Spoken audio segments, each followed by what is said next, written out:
In a forgotten time, where the light of reason still struggled to be born, and the shadows of night harbored unspeakable terrors, survival was a hymn sung in blood and sweat. 6.4 million years ago, in the vast and inhospitable African savanna, the first steps of humanity were taken on soil that held ancient secrets. Under the aegis of relentless skies, whispers of a forbidden ritual echoed between the fissures of a monumental rock. Enigmatic marks carved into the sacred stone revealed a cruel ceremony, performed to appease something no one dared to name, something that demanded the unthinkable. With each full moon, the sound of drums reverberated, and an icy shiver ran down the spine of even the bravest. What did the sacred stone demand? And who would be the next to pay the price?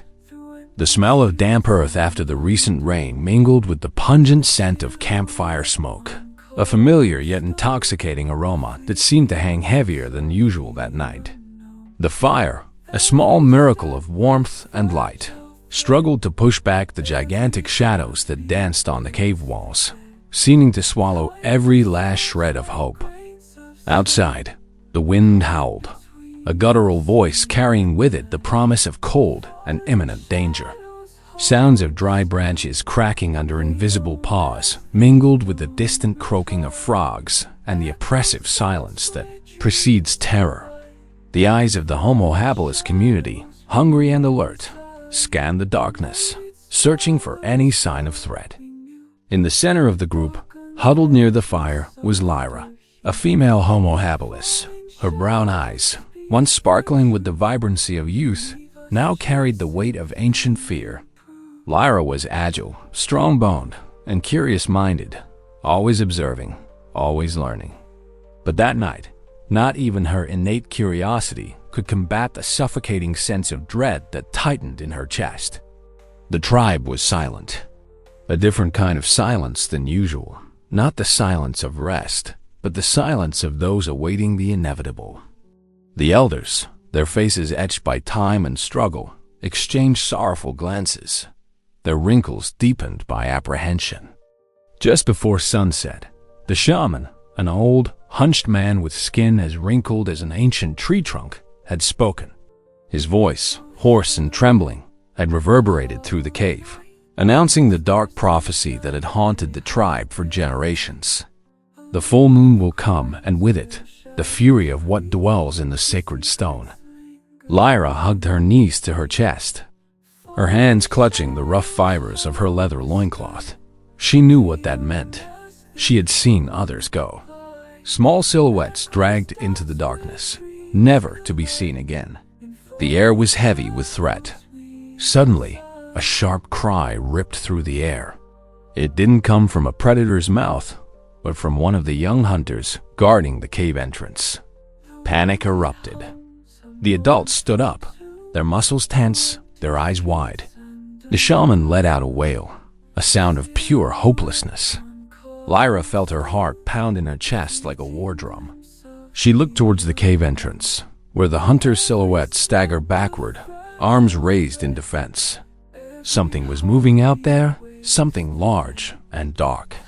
And it was coming for them. The night was still young, and the fury of the sacred stone seemed to have begun earlier than expected. The silence that followed the scream was even more deafening, punctuated only by the tribe's ragged breathing. Lyra could feel terror pulsing through every fiber of her being, an icy energy that seemed to drain the blood from her veins.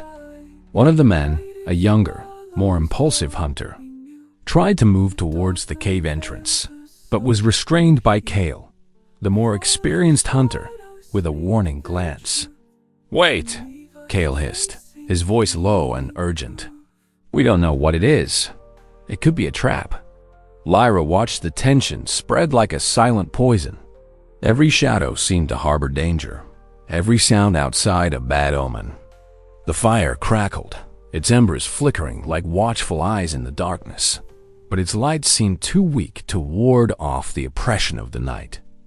The fate of that hunter was uncertain, but the message was clear. The darkness was hungry and approaching. The wait was agonizing, each second dragging on like an eternity, as the tribe, huddled together, confronted the imminence of primordial terror. The air inside the cave became increasingly thin, suffocating them with dread. The smell of sweat and fear was almost palpable, mingling with the smoke from the fire, which now seemed only a faint beacon in an ocean of gloom. Lyra felt a muscle twitching in her jaw, a sign of her own uncontrollable anxiety. She remembered the ancient stories, whispered around the fire, about the sacrifices demanded by the sacred stone, about the inexplicable disappearances that had haunted their lineage for generations. These weren't just stories to frighten children. They were echoes of a dark truth that was about to manifest again. The uncertainty was torture, the invisible enemy moving in the shadows, perhaps observing, perhaps preparing for the final strike. The hunter's scream echoed off the cave walls, reverberating like a funeral lament before being abruptly silenced. A dull, wet thud filled the air, followed by a guttural groan that dissolved into an even more terrifying silence. The smell of fear and fresh blood mingled with the scent of earth, and Lyra felt her stomach churn. The tribe members, previously paralyzed by shock, reacted with ancestral instincts. Screams of panic spread. Some tried to flee deeper into the cave, while others, the bravest or perhaps the most desperate, wielded rudimentary spears made of branches and sharpened stones, their hands trembling. The cave entrance, once a portal to the vast savanna, now seemed like the mouth of a dark abyss. Shadows, fed by the flickering fire, distorted reality, transforming every rock into a threat, every movement of the wind into a premonition. Lyra watched, her eyes wide, her body paralyzed by terror, but her mind, despite the fear, registered every detail. She saw the shapeless figure retreat from the entrance, a dark mass merging with the night, leaving behind only darkness and silence. The shaman let out a wail, a sound of pure hopelessness, his eyes clouded by age and terror, mumbling unintelligible words, raising his trembling hands in a desperate prayer to the ancestral spirits. The fire's light, once comforting, now seemed insufficient, only highlighting the darkness that surrounded them. One of the older hunters, Kale, known for his bravery and experience in tracking dangerous prey, crept to the cave entrance, his spear ready for attack. He sniffed the air, his eyes fixed on the darkness. A moment of tense silence hung over the cave, broken only by the tribe's ragged breathing. Lyra felt sweat trickle down her forehead, her heart still pounding. What had attacked the hunter? A common predator? Or the manifestation of that thing the tribe feared more than anything? Kale stood up, his face a mask of horror. He pointed to the ground, his fingers trembling. "The marks," he whispered, his voice choked. "They're on the rock." Lyra forced herself to move, crawling closer to Kale, fear battling her innate curiosity.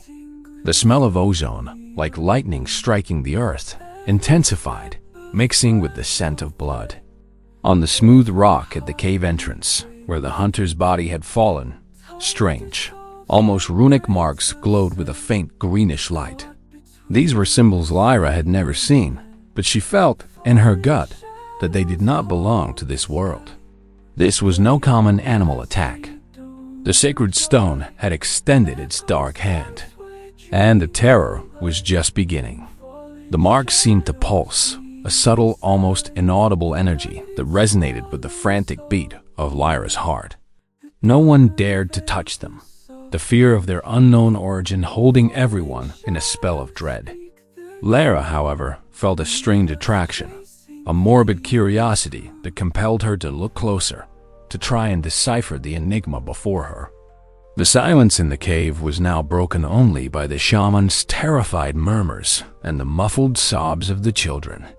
The tribe was trapped, at the mercy of a force that seemed to be beyond their understanding, beyond their ability to fight.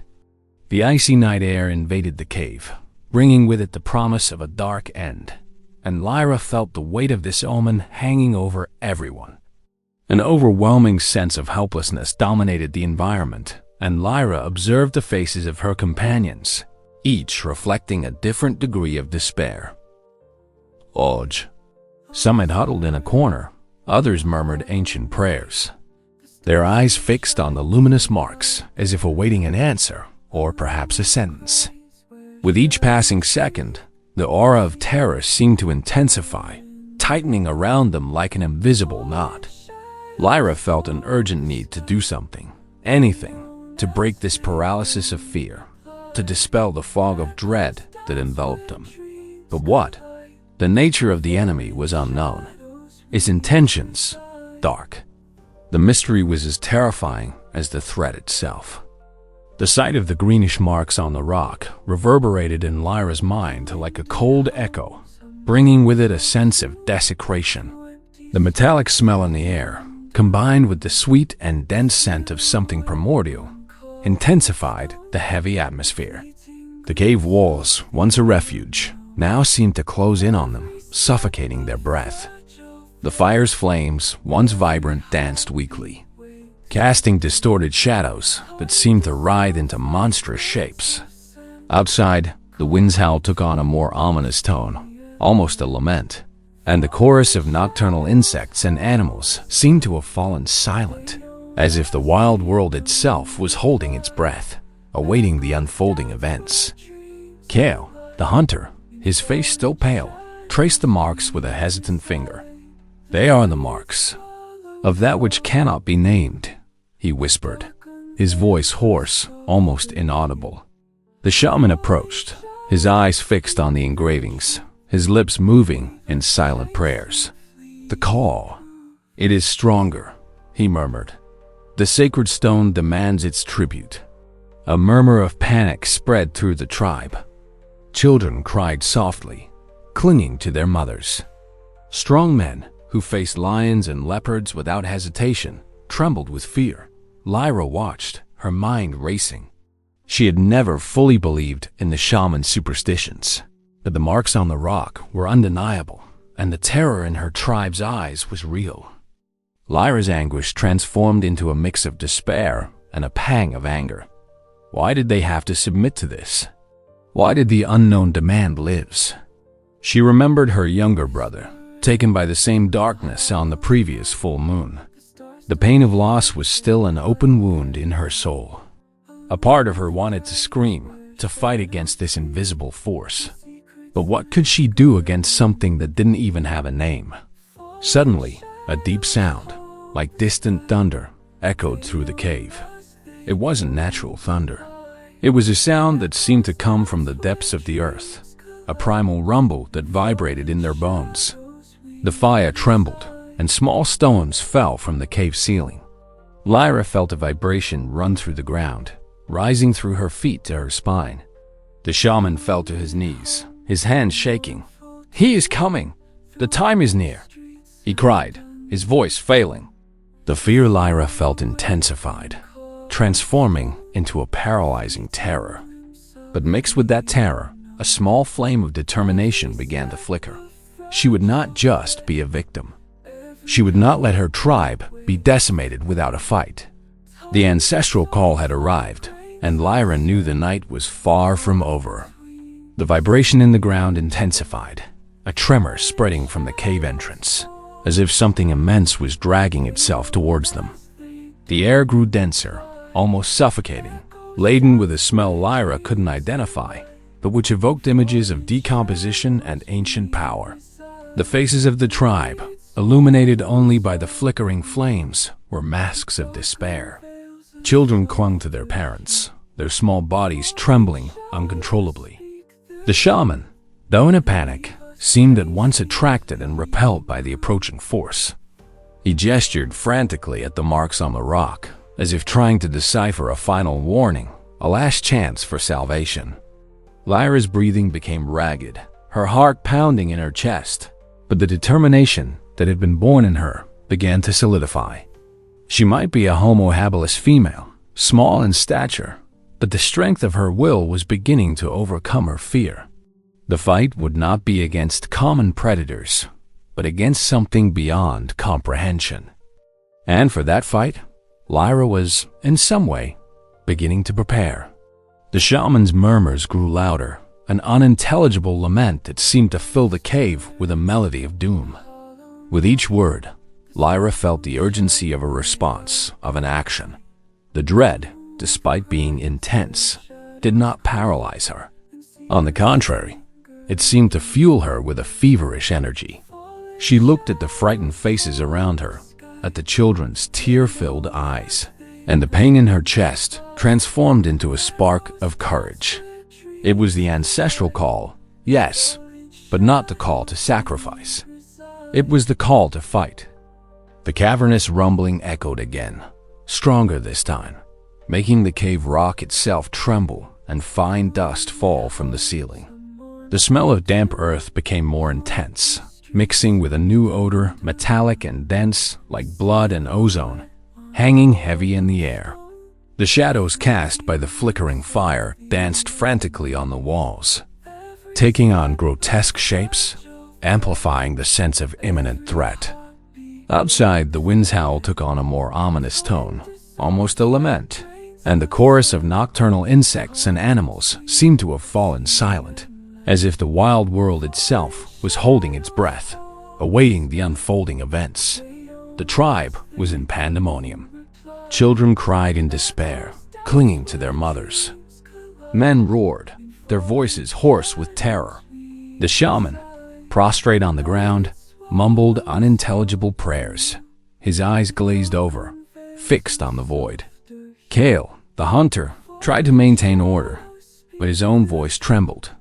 We need to go deeper," he bellowed, but few heard him, overcome by panic. Lyra watched the scene, an overwhelming mixture of anguish and fury growing in her chest. She felt the pain of her brother's loss still fresh, and the sight of terror in her people's eyes ignited a flame within her. Enough. She could no longer stand the passivity, the resignation. Courage, until then dormant, erupted in Lyra. She stood up, small in stature, but strong in presence. Her voice, surprisingly firm, cut through the chaos. "We cannot run forever," she cried, her voice reverberating through the cave. "Running won't save us. The sacred stone always finds its tribute." Gradually, voices quieted and gazes turned to her, some with surprise, others with distrust. The shaman, stumbling, turned to her, his eyes wide. "Silence, young one. Do not defy what you do not understand," he hissed, his voice laden with reprimand. "I understand pain," Lyra retorted, her voice now louder, filled with contained rage. "I understand loss, and I understand that staying here and waiting is the same as offering ourselves to the darkness." She pointed to the marks on the rock, which still glowed faintly. "That is not an animal. It is something that feeds on our fear, and I refuse to feed that thing anymore." Lyra knew her words were audacious, perhaps even insane, but they sprang from a place of pure desolation and a burning need for justice. Kale approached, his eyes fixed on hers. "What do you propose, Lyra?" he asked, his voice cautious, but with a hint of curiosity. Lyra took a deep breath, the cold air filling her lungs. "I will go to the sacred stone. I will face whatever is there. And I will find out what these marks mean. Not as a sacrifice, but as a huntress. I will find out what is truly haunting us." A deadly silence fell over the cave. The audacity of her proposal was shocking. The idea of a single Homo habilis female defying the ancestral power of the sacred stone was unthinkable. But the determination in her eyes, the fury in her voice, seemed to mesmerize everyone. Lyra didn't wait for approval. She picked up the strongest spear she could find, one Kale had prepared, and without looking back, began to march towards the mouth of the cave, towards the darkness and the unknown, her heart beating a rhythm of defiance. The air grew even denser as Lyra moved away from the fire, towards the unknown darkness that awaited her. Her muscles were tense, every fiber of her body crying out for caution, but her mind was fixed on her goal. She could feel the tribe's gaze on her back, a mixture of shock and a faint glimmer of hope. The shaman let out a low lament, a prediction of doom, but Lyra did not turn back. The path ahead was uncertain, paved with the unknown, but the certainty that she could no longer surrender to fear was her only guide. The sound of the wind howling across the savannah now seemed to whisper her name, an invitation to the final confrontation. The outdoor air hit Lyra like a cold, damp slap, laden with the oppressive smell of wet earth and the metallic pungency of the marks on the cave. The night was an abyss of darkness, so deep it seemed to swallow light itself, and the sky was hidden by heavy, leaden clouds. The surrounding landscape was indistinguishable.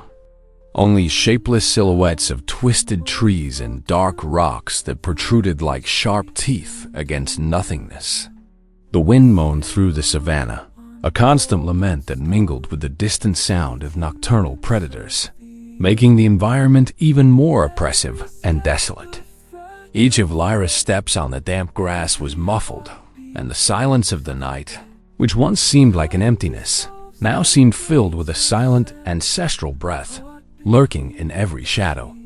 She walked, her spear held firmly, her feet agile and accustomed to dangerous trails. Her eyes, accustomed to the gloom, tried to discern any movement, any sign of what awaited her. Fear was still there, a knot in her stomach, but anger and determination were greater, propelling her forward.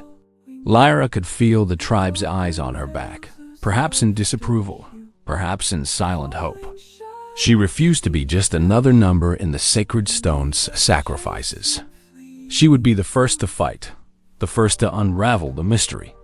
The path to the sacred stone was familiar, traversed countless times for rituals and offerings. However, that night, the journey seemed different. The trees seemed to lean over her, their twisted branches like claws. The ground felt softer, and Lyra stumbled a few times, her muscles tense and alert. She could hear the sound of her own breathing, quickened, and her heartbeat in her ears.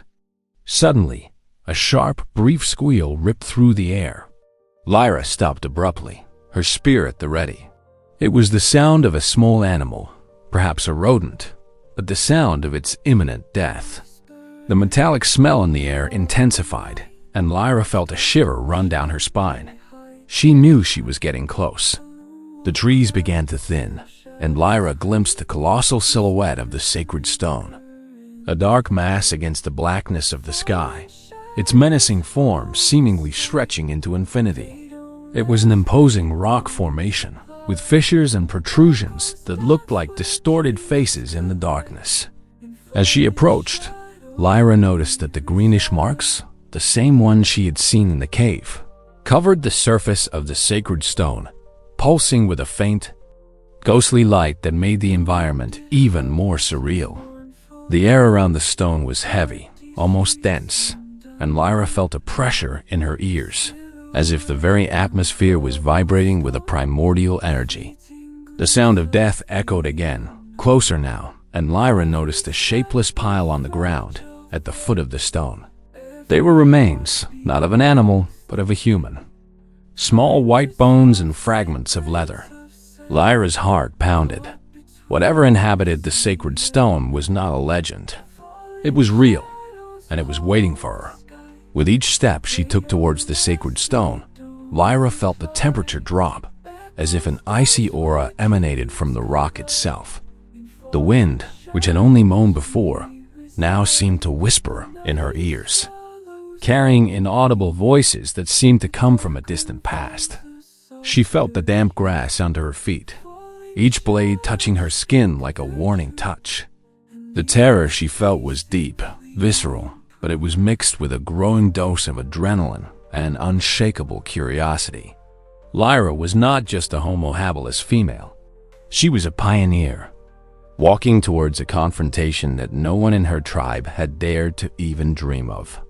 She knew that what awaited her was not a common predator, but something that defied the very understanding of life and death. The smell of death was overwhelming at the foot of the sacred stone, mingling with the metallic and heavy odor emanating from the greenish marks. The ghostly light pulsing in the rock bathed the area in a sickly glow, distorting reality and making every shadow lengthen and contract like a living being. The wind, once a lament, now hissed in a lower tone, almost a whisper that seemed to emanate from the stone itself, carrying echoes of ancient wails. The silence was oppressive, broken only by the frantic pounding of Lyra's heart and the muffled sound of her own footsteps on the damp, cold ground. She was just steps away from the horror, from the final tribute the sacred stone demanded. Lyra crouched, her mind processing the terrible discovery. The human remains. They weren't from animals, but from members of her own tribe, perhaps even her brother. A wave of nausea hit her, followed by uncontrollable fury. The marks on the stone pulsed more intensely, and Lyra felt dizzy, as if she were being sucked into an abyss. She squeezed her eyes shut and focused. It was a trick, an illusion, perhaps a way for the thing to exhaust her defenses. "Show yourself," Lyra cried, her voice choked with emotion, but imbued with a strength she didn't know she possessed. "I am not a sacrifice. I am the huntress." The echo of her voice was lost in the immensity of the night. For a moment, nothing happened. Only the sinister glow of the marks and the smell of death. Then, the sacred stone seemed to vibrate. Not a physical tremor, but a resonance Lyra felt in her soul, a deep hum that made her teeth clench. The greenish marks on the rock intensified their glow, expanding, pulsing with a stronger light. A thick, dark mist began to emanate from the rock's fissures, creeping along the ground like a hungry creature. The air turned icy, and Lyra could feel her own body trembling, not from cold, but from a visceral sensation of primordial terror. The mist began to condense, forming a shapeless silhouette, a faceless mass that seemed to absorb the light around it. There were no eyes, no mouth, just the form of an unspeakable terror that loomed over Lyra. The smell of decomposition and ozone became unbearable, and Lyra felt the pressure in her ears increase, as if the air was being sucked from her lungs. The creature did not attack. It merely hovered, exuding an aura of fear and despair that seemed to want to consume Lyra from within. This was what it fed on. Not the body, but the soul, the terror. Lyra, despite the overwhelming fear, gritted her teeth. She remembered the faces of her tribe, the pain in their eyes. She raised her spear, not to physically attack what had no body, but as an act of defiance. "I am not afraid," she cried, her voice trembling but firm. "You will not have me. You will not have anyone else." And then, in an act of desperation and intuition, Lyra did something she had never done before. She picked up a fragment of rock, a sharp flint shard she carried with her, and with all the strength of her frustration and rage, she scratched a new mark on the ground, just below the glow of the forbidden's marks. It was not a symbol of fear, but of life, a simple drawing of a man hunting, an animal running. It was a representation of her own will to survive, to resist. The moment the flint touched the ground, a sharp sound, almost a distorted wail, emanated from the creature. The mist began to dissipate, shrinking, receding back into the fissures of the sacred stone. The greenish marks lost their glow, decreasing in intensity until they became almost imperceptible.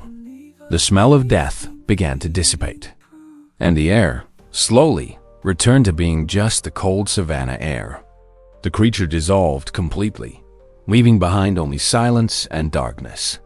Lyra remained standing, panting, her spear still at the ready, her body trembling, but her heart pulsing with a new and overwhelming sense of victory. The first lights of dawn began to break the horizon, painting the sky in shades of purple and orange, revealing the savanna in its pale, cold colors. Lyra looked at the sacred stone, which now seemed just a large, common rock formation.